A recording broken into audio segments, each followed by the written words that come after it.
स्वराज के खास कार्यक्रम ऑपरेशन के पाठक में आप सबों का स्वागत है और मैं हूं संतोष सिंह। और आज हम ऑपरेशन के पाठक में चर्चा करने जा रहे हैं कि पिछले 4.5 महीने के इनके कार्यकाल के दौरान शिक्षा विभाग में जो उथल पुथल हुआ, जिस तरीके से गुत्थम गुत्थी हुई, पावर का आजमाइश हुआ, मुखिया पति से लेके प्रमुख पति तक, अपने बेटी, अपने दामाद, अपने पत्नी को लेकर जो गुत्थम गुत्थी करने की कोशिश की, ताकत दिखाने की कोशिश की, विधायक से लेकर मंत्री तक के परिजनों ने जो ताकत दिखाकर स्कूल नहीं जाने की कसम खा रखी थी, उनके बीच जो गुत्थम गुत्थी चली, वो सारी चीजों का गवाह हम लगातार बनते रहे और उसके सहारे हम आप तक खबर भी पहुंचाते रहे। 2 दिन सैटरडे संडे सारे विभाग छुट्टी मनाते हैं। 2 दिनों तक शिक्षा विभाग में समीक्षा हुई है। 7 जून को नोटिफिकेशन हुआ था, के पाठक अपर मुख्य सचिव बनाए गए शिक्षा विभाग। 11 जून को उन्होंने पदभार ग्रहण किया और आज 6 नवंबर है, मतलब अक्टूबर और उस तरफ आपको 19 दिन, मतलब ये 4 महीने 19 दिन की समीक्षा हुई है कि वो जो काम काज हुआ उसका परिणाम क्या सामने आया। तो परिणाम जानकर आप हैरत में रह जाएंगे। 20 लाख बच्चों, 21 लाख बच्चों को तो हटाए जाने की खबर आप तक पहुंचा ही रहे थे। लगातार बच्चे फर्जी तरीके से जो बहाल हुए हैं, बहाल फर्जी तरीके से जो जिनकी का नामांकन था वो सारे छटते चले गए हैं। एमडीएम का जो मध्याह्न भोजन का है, जून के समय, जिस समय ये इन्होंने पदभार ग्रहण किया था, उस समय पूरे बिहार में लगभग 1 करोड़ बच्चा रोजाना भोजन करता था। अब आप समझ लीजिए 1 करोड़ बच्चा, और आज की तारीख में वो घटकर 70 लाख बच्चा हो गया है। और 30 लाख बच्चे का अता पता नहीं है जो मध्याह्न भोजन करता था हर महीने। वो सूची मतलब जून में ज्वाइन किए हैं, जुलाई, अगस्त, सितंबर, अक्टूबर, आते आते क्रमवार कमी आई है। लेकिन कहां 1 करोड़ और कहां 70 लाख, ये आंकड़ों में फर्क है। अब आप समझ लीजिए कि कितना करोड़ रुपए का बचत सिर्फ मध्याह्न भोजन पर नकेल कसने की वजह से हुई है, जिसके सहारे पूरी शिक्षा व्यवस्था का वो खेल चल रहा था। और अटिकालय या अपार्टमेंट पटना में खरीदा रहा था। सबसे ज्यादा पैसा तो पाई शिक्षा विभाग में इन दिनों कमाई हो रही थी। गौर कर लीजिएगा, सारे के अभी हवाई चल रही बजी हुई है, लेकिन दौर था, कमाया इन लोगों ने। तब समझ जाइए कि एक विभाग में ये कमी आई है। और ऊपर के जो बच्चे हैं, लगभग 10 लाख बच्चे ऐसे हैं जो पोशाक योजना का, साइकिल योजना का, छात्रवृत्ति का लाभ उठा रहा था, वो सारे बच्चे गायब हैं। जून में जितने बच्चों को मिलना है और आज अक्टूबर में जितने बच्चों को मिलने वाला है, उसमें लाखों की कमी आ गई है। आप अंदाजा कर लीजिए कि कितने 100 करोड़ रुपए का एक खेल हो रहा था। ये खेल यहीं तक नहीं रुका है। 7,382, नोट कर लीजिए, 7,382 ऐसे शिक्षक जो वर्षों से स्कूल से गायब थे, जिनका कोई अता पता नहीं था, न अता पता अभी भी है। बहुत सारे लोग गायब थे जो अब आना कुछ आए भी हैं, अधिकांश अभी भी नहीं आए हैं। उन सब पर भी बर्खास्तगी की कार्रवाई शुरू हो गई है। और सबसे मजेदार बात है कि इन शिक्षकों का वेतन भी उठता रहा है बाएं दाएं करके, उसकी भी जांच होगी कि कहां जा रहा था इतने शिक्षकों का वेतन। हैरानी, समीक्षा बैठक में ये सारी चीजें ऐसी आ रही थी जो लोग एक दूसरे का चेहरा देख रहे थे और पाठक मुस्कुरा रहे थे। तेरा क्या हाल होगा कालिया, क्या कर रहे थे आप लोग? 7-7 हजार शिक्षक गायब और वेतन भी जा रहा है, क्या बात है। 30 लाख विद्यार्थी हवा में, मध्याह्न भोजन भी जा रहा है, छात्रवृत्ति की भी जा रही है, साइकिल भी जा रहा है, पोशाक भी जा रहा है, पुस्तक भी जा रहा है। तो सिर्फ इस तरीके की कार्रवाई से ये फल सामने आया। याद होगा हमने आपको चलाया था कि 20,000 स्कूल का कोई अता पता नहीं चल रहा है।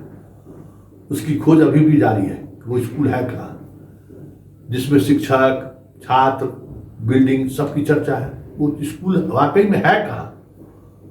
अब ये तमाम चीजों को लेकर अब सारी बातों की मॉनिटरिंग डीएम करेंगे, क्योंकि जिस तरीके से गांधी मैदान में सार्वजनिक रूप से के पाठक के कामकाज की सराहना मुख्यमंत्री ने किया है, स्वाभाविक तौर पर इस सराहना के बाद बिहार के सभी जिले के डीएम से लेके सीओ तक दबाव में है। मतलब पूरी प्रशासनिक व्यवस्था दबाव में है।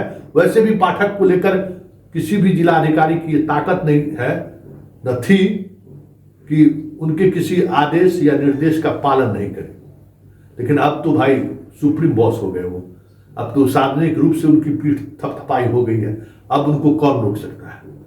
तो अब ये तय हुआ है कि बिहार के तमाम जिले के जिलाधिकारी, बस पाठक का कहना है कि मुझे 1 घंटा चाहिए, 1 घंटा सिर्फ शिक्षा विभाग को देख दो, जो हम चाह रहे हैं वो हो जाएगा। तो अब डीएम साहब भी देखेंगे। जिला शिक्षा अधीक्षक की जो मनमानी चल रही थी, अब वो मनमानी चलने वाली नहीं है। डीपीओ की जो मनमानी चल रही थी, अब वो चलने वाली नहीं है। और हर दिन वीडियो कॉन्फ्रेंसिंग के माध्यम से जो बातें सामने आती हैं, जिला को लेकर जो बातें आएंगी, उसका संदेशा तुरंत संबंधित जिला पदाधिकारी को भेज दिया जाएगा और उनसे उम्मीद की जाएगी कि 24 घंटे के अंदर वो कंप्लायंस करें। एक और बात, घबराइए मत, जो भी कठिनाइयां हैं वो पाठक तक जानी चाहिए।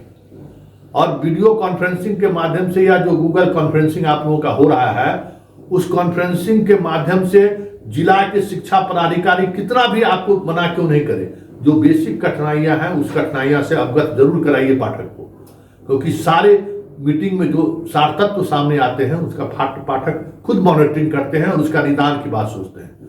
शिक्षा विभाग को लेकर वो बहुत पॉजिटिव है, ये बात भी समझ लीजिए कि शिक्षा विभाग को लेकर बहुत पॉजिटिव है। वो शिक्षा विभाग में सुधार को लेकर आप लोगों के सहयोग से काफी उत्साहित भी पाठक है। इसलिए आप अपनी बात कहने से हिचकिए मत, कोई कार्रवाई नहीं होगी। क्योंकि अगर दूसरा विभाग अभी तक रहता तो पाठक कितना को सस्पेंड एफआईआर दर्ज कर दिया रहता, जितनी लापरवाही शिक्षा विभाग में देखने को मिल रही। लेकिन यहाँ पाठक एंजॉय कर रहा है, फिर की बॉल फेंक रहा है, आनंद ले रहा है पाठक। क्या बात, पाठक वाकई में बातचीत में भी वो कहते हैं कि इस ब्यूरोक्रेसी में आने का जो मेरा मकसद था, वो जाते जाते ये मकसद पूरा हो गया। मुख्यमंत्री के हम आभारी हैं कि शिक्षा विभाग का हमको प्रधान मतलब अपर मुख्य सचिव बना दिए। जीवन में कुछ अच्छा काम करके हम जाना चाहते हैं कि लोग याद रखें चाहे नहीं रखें, हम अपने आप को सुकून से जी सकेंगे रिटायरमेंट के बाद, कि चलिए हमने अपने 30 वर्षों की सेवा में कुछ तो ऐसा किया जिसका असर दशकों तक रहेगा। ये इस तरीके से पॉजिटिविटी के साथ पाठक शिक्षा विभाग को ले रहे हैं। इसलिए शिक्षा विभाग के तमाम अधिकारी, कर्मचारी, मास्टर साहब से मेरी गुजारिश है कि डरिए मत। आपके स्कूल में जो भी समस्या है उस समस्या से अवगत कराइए, समाधान होगा। क्योंकि अब पूरी प्रशासनिक महकमा आपके साथ खड़ी है। किसी भी तरीके का समस्या एकदम मजबूती के साथ आप स्टैंड लीजिए। कोई मुखिया, कोई प्रमुख, कोई जनप्रतिनिधि आपको हिला नहीं सकता है। आप सही के साथ खड़े रहेंगे तो आपको कहीं कभी कोई परेशानी नहीं होगी। पाठक ने इस तरीके का इमेज शिक्षा विभाग को लेकर सरकार के सामने खड़ा कर दिया है कि हर विभाग को अब मजबूरी है आपके हर ऐसी समस्या के साथ खड़े रहने का जो समस्या कभी भी फोकस में आ सकता है। ये सारी बातें देखने होंगी। और एक और अभी तमाम हमारे जो दर्शक हैं उनसे हमारा आग्रह होगा कि देखिए, एक स्कूल का वीडियो बनाकर सोशल मीडिया में वायरल किया गया। देखिए वहां पाठक खुद गया, पहुंच गए। तो आपके इलाके में अगर इतनी कड़ाई के बावजूद भी अगर शिक्षक अपने आने जाने के रूटीन में सुधार नहीं कर रहे हैं, पठन पाठन पर ध्यान नहीं दे रहे हैं, आप वीडियो बनाइए और आप मेरे पास भी भेज सकते हैं। और सहज और सुलभ हम आसानी से वहां भेज सकते हैं, मेरे पास भी भेज सकते हैं। आप सोशल मीडिया में भी वायरल कर सकते हैं, क्योंकि ये जरूरी है। बिहार बदलेगा तभी जब यहाँ की शिक्षा व्यवस्था बदलेगी, और शिक्षा व्यवस्था बदलेगी तभी जब हम आप जैसे गार्जियन सजग होंगे। हमारी आपकी सजगता जरूरी है। एक पदाधिकारी की सजगता से ये बदलाव संभव नहीं है। हाँ, पदाधिकारी ने विभाग का सच सामने लाकर रख दिया है। नीतीश बाबू 2005 से लेकर आज तक शिक्षा विभाग के लिए उन्होंने क्या किया है। सिर्फ भवन बनाया, टेबल बेंच बनाया, शिक्षा के नाम पर सारी चीजें किस तरीके से चौपट हुई है, पाठक ने वो सत्य को सामने लाकर रख दिया है। अब देखना यह है होगा कि इन आंकड़ों के सहारे पाठक की आगे की कार्रवाई क्या होती है, क्योंकि डंडा अब चलेगा, जोरदार चलेगा। अब आपके पास मैन पावर भी जाहिर है, मैन पावर दिसंबर से आपके हर स्कूल में मैन पावर मिल जाएगा। मैन पावर के अलावा बहुत सारी चीजें हैं जो आप तक इंफ्रास्ट्रक्चर को लेकर भी काम शुरू होने वाला है। मतलब अब आपके पास कोई एक्सक्यूज नहीं रहेगा, इसलिए सावधान रहिए, क्योंकि पाठक का डंडा अब दूसरे अंदाज में चलेगा और वो अंदाज होगा ब्यूरोक्रेसी का अंदाज। ब्यूरोक्रेट का जो डंडा होता है ना, वो डंडा चलेगा, क्योंकि अब प्यार मोहब्बत और वो चीजें अब जरूरत नहीं है। अब जरूरत है एक एफर्ट की जरूरत है, जिस एफर्ट में कहीं भी कोई बाधक बनेंगे तो पाठक उसको छोड़ने वाला नहीं है।